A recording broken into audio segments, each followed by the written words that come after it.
Pode, cara. Ô, galerinha, vai ser rápido agora. Primeiro vamos fazer o seguinte, ó. Vamos construir um carro aqui que tem uma velocidade, uma aceleração fácil de acompanhar mentalmente. Como assim, professor? Parecido com esse nosso carro que nós tínhamos aqui, ó.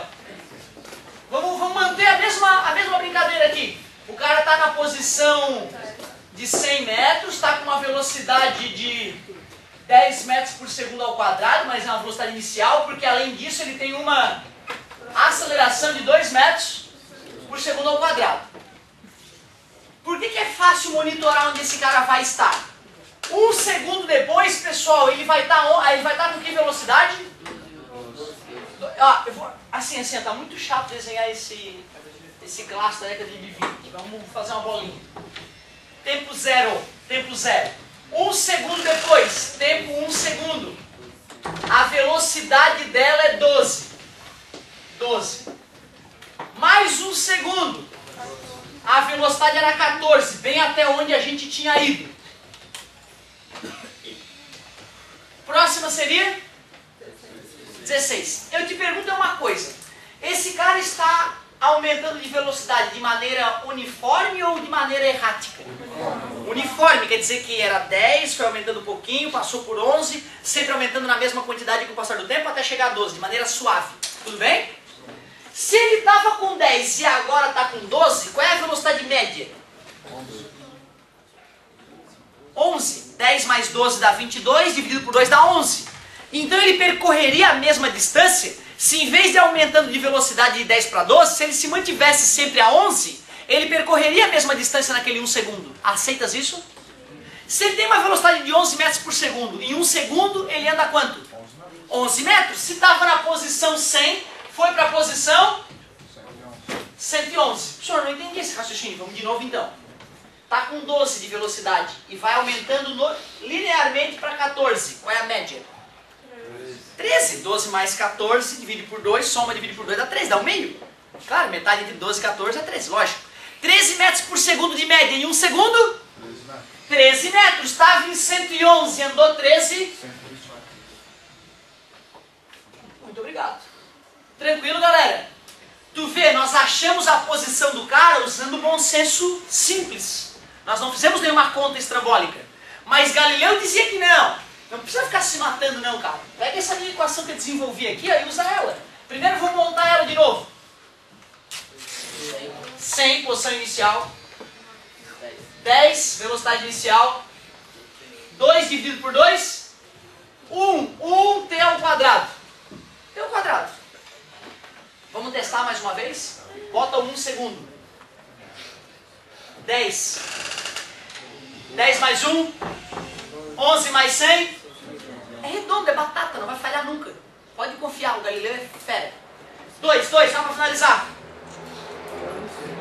4. 20. 2 vezes 10, 20. 20 mais 4. Mais 100. Ali, ó. Não falha uma. Então, a partir da aula de hoje, nós temos a equação mais poderosa da cinemática até agora. A equação que prevê a posição de um objeto com o passar do tempo. E para isso, basta conhecer a posição inicial, a velocidade inicial e a aceleração. Eu boto na conta e a matemática me revela onde esse bicho vai estar. Aqui, né? É porque é 2 dividido por 2. Aí deu 1, eu juro. Isso aqui é o A e aquilo ali é um 2. Certo? Aqui, como eu tinha montado essa equação antes para esse mesmo objeto, eu pulei aquela parte que eu tinha cortado os dois. Beleza, galerinha? Ô, pessoal, falta o último passo, então. Só uma hoje, hein? Isso que eu tô cantando. Ó, último passo. Galileu tinha um aluno chamado Gênio. Gênio. Fora do comum. Esse cara sempre quis além. E ele, olhando o mestre desenvolver as equações, ele percebia que o tempo era sempre um problema. Porque estando em 1600 mais ou menos, não tinha relógio decente. O cara tem que fazer um balde com furo e contar o tempo com as gotas d'água caindo, usava o coração como relógio. A arte da relojoaria ainda não estava bombando, certo? Portanto, o Torricelli pensou consigo, como seria bom se eu tivesse uma equação que não envolvesse o tempo? E ele manjava de sistemas de equação, isola numa. Se eu quero me livrar de uma variável nas equações, eu isolo justamente essa variável e substituo na outra. Que variável que mais me incomoda? O tempo. Eu vou isolar o tempo na equação horária e vou substituir na equação horária e vou trabalhar ela para ela ficar confortável de ser aplicada. Então, última questão, último detalhe da aula de hoje, depois tu vai relaxar um pouquinho, eu vou te passar uma tarefinha que a gente vai fazer junto, depois de corrigir as tarefinhas, acabou aqui. Questão essa, tenho que contar, também já caiu no ITA. Deduz a equação de Torricelli.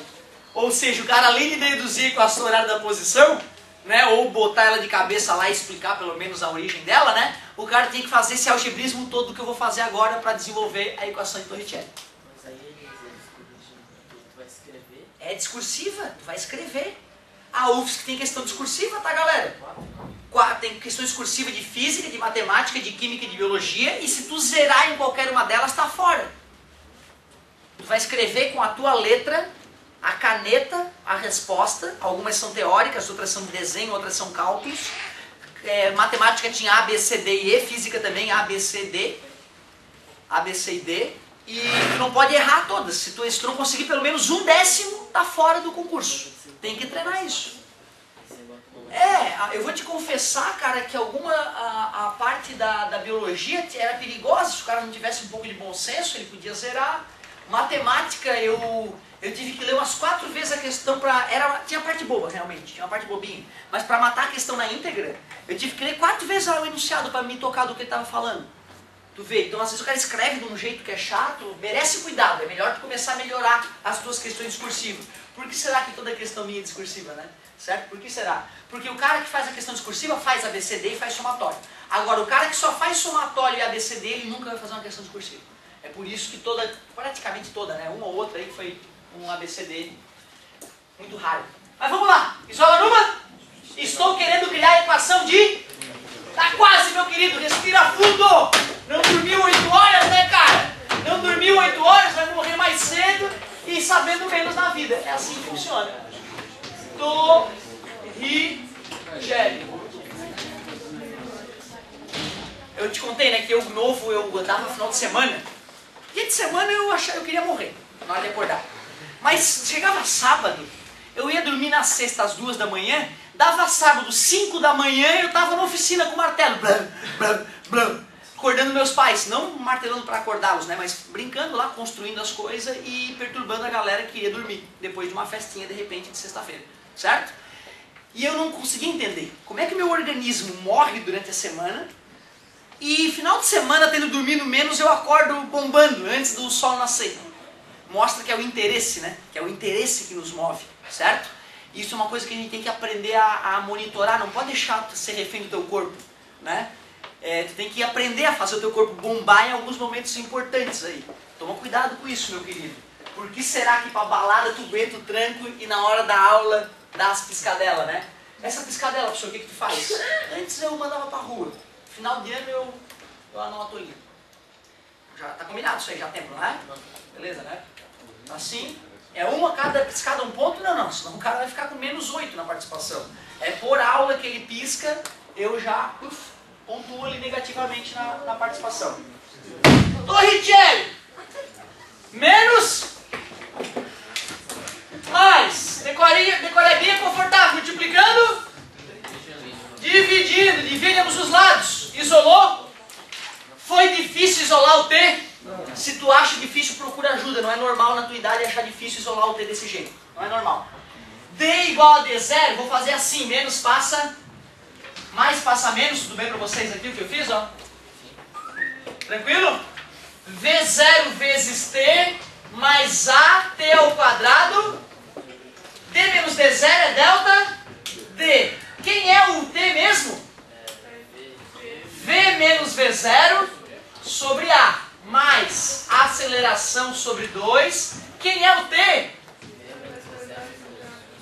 E foi elevado ao... O que eu fiz? Isolou numa? Só. Só que tem que ter raça, tem que estar muito atento, porque uma vírgula ali errada, o cara já perdeu a questão. Vai se cobrar na prova isso? Claro que não, cara. Viaja.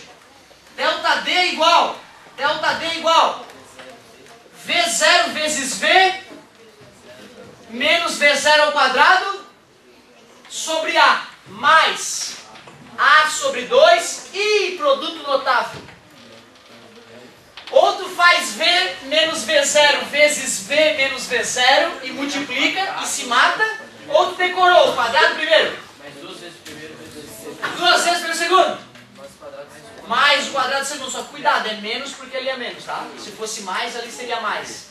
Eu fico todo bobo se o cara lembra de produto notável. A1 quadrado, como é uma fração elevada ao quadrado, o de cima fica elevado ao quadrado, o de baixo também. Tranquilo?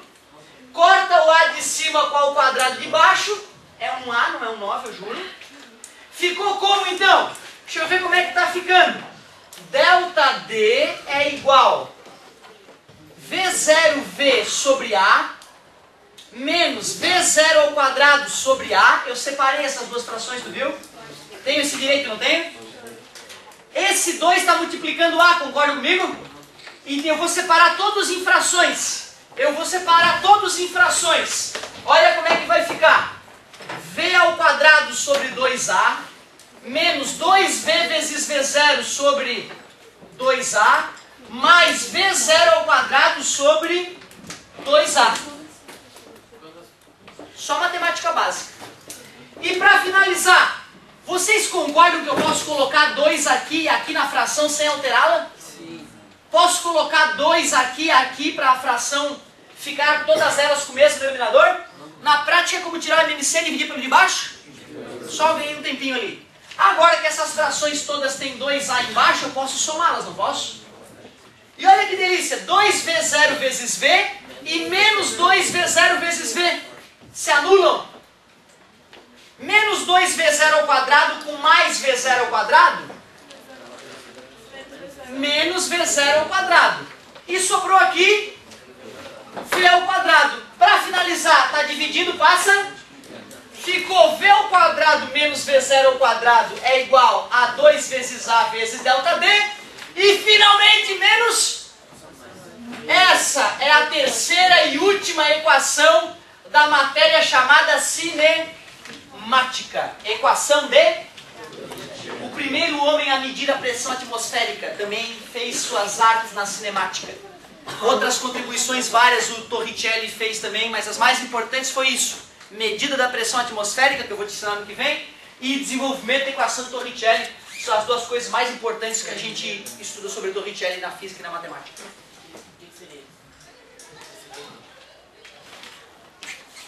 Cara, pela figura eu não faço ideia, mas vou ler pra ti. Evangelista Torricelli, é ele? Ah, sim!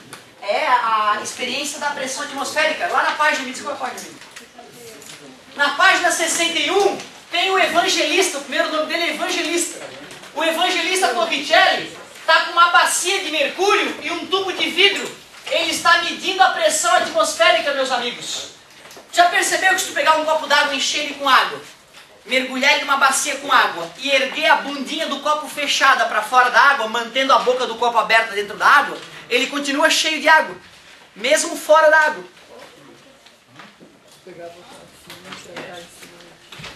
Já brincou com isso, só esqueceu. Mas ó, toda criança que teve um potinho na banheira quando ela brincava, ou na piscina, ela percebia que enchendo o potinho e jogando, brincando, ela uma hora percebe um fenômeno curioso. A água está aqui, tá vendo? Ó? E a água fica aqui no copo, ó, completamente cheia. E eu te pergunto, como é que a água não cai?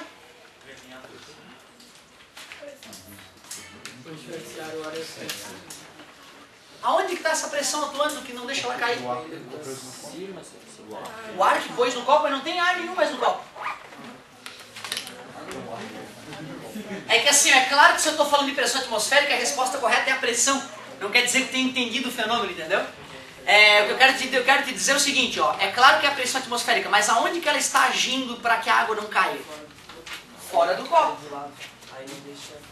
Aqui e aqui tem pressão atmosférica empurrando essa água para cima. Torricelli, ao perceber esse fenômeno lá em 1600 e cacetada, tem data aí, para a gente falar a data com mais precisão. É, o que eu falei, 1600 e pouquinho, né? Eu não tava viajando não, já que ele é aluno de Galileu, né? Então tá certinho também. Lá por 1600 e pouco, ele percebeu, caramba, isso aí eu consigo medir a força que a coisa que está em volta de mim atua na água. Porque ele andava e ele percebia, caramba, aqui ó, tem alguma coisa arrastando no meu braço. Sim, aqui ó, eu sinto, claro, o vento. Eu tenho que medir essa coisa que está em volta de mim, que é a pressão atmosférica. Ele fez o experimento da bacia, só que ele usou água.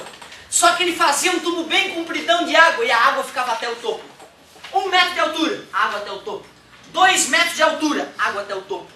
Copo de 3 metros de altura, de vidro, cheio d'água, ergue com carinho para não quebrar. A outra borda está mergulhada na água, água até o topo.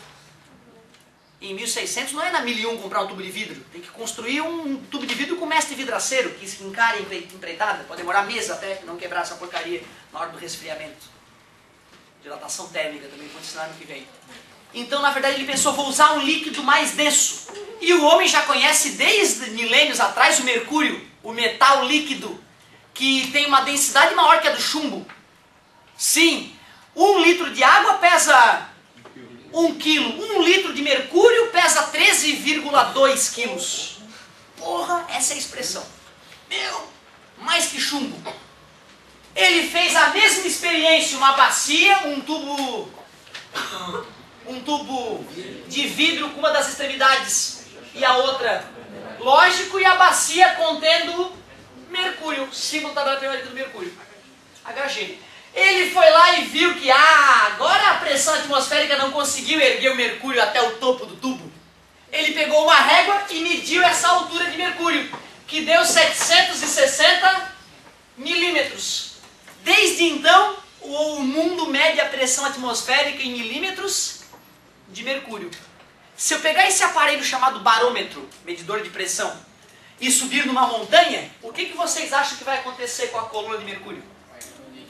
Vai diminuir, porque como a pressão em cima da montanha é menor, espreme menos mercúrio, diminui. 750, 730, 700, quanto mais alto, menor a pressão atmosférica.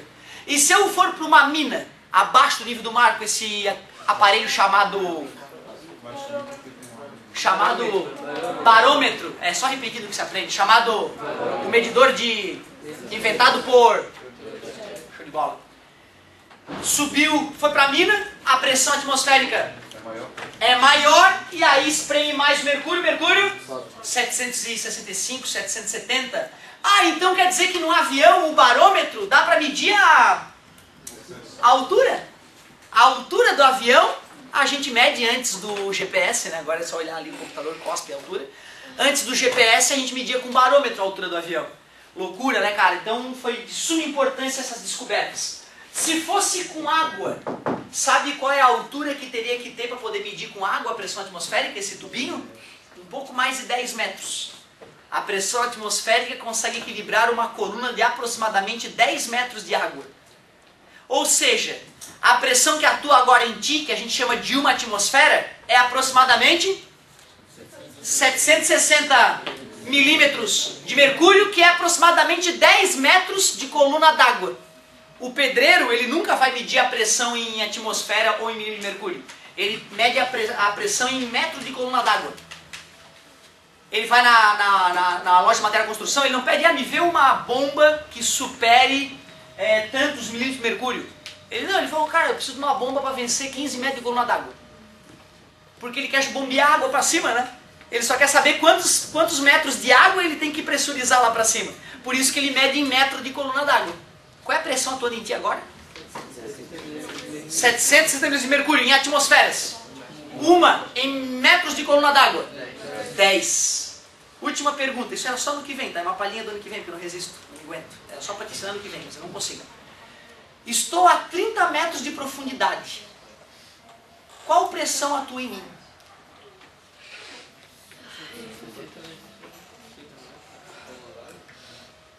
Estou a 30 metros de profundidade na água.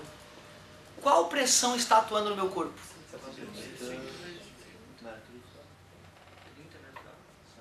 Não é 30.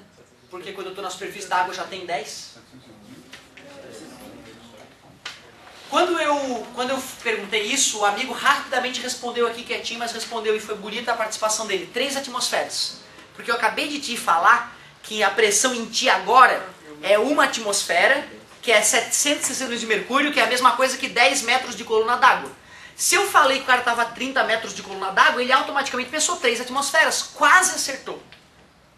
Quase acertou. Ele só esqueceu que fora d'água já tem 1 atmosfera. Então são 4. É questão de vestibular, cara. Mergulhador da Petrobras está a 100 metros de profundidade. Determine em atmosferas a pressão atuando nele. 11.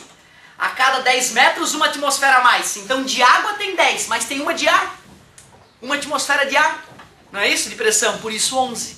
Tu vê que legal. Isso tudo eu vou te ensinar no que vem, vai cair na prova. Tem questão da prova que é assim como eu acabei de falar. E tem gente que erra, professor. Cheio de gente que erra. Capricha e erra. Beleza? Mas não vai ser difícil, vai ser fácil. Acho que o que nós enfrentamos hoje foi muito mais desafiador. Fala, meu querido. Isso tudo era escrito. Era em forma de poema, essa dedução. Parabéns pela observação. O que torna tudo muito mais complexo. Vou fazer exemplos e acabou.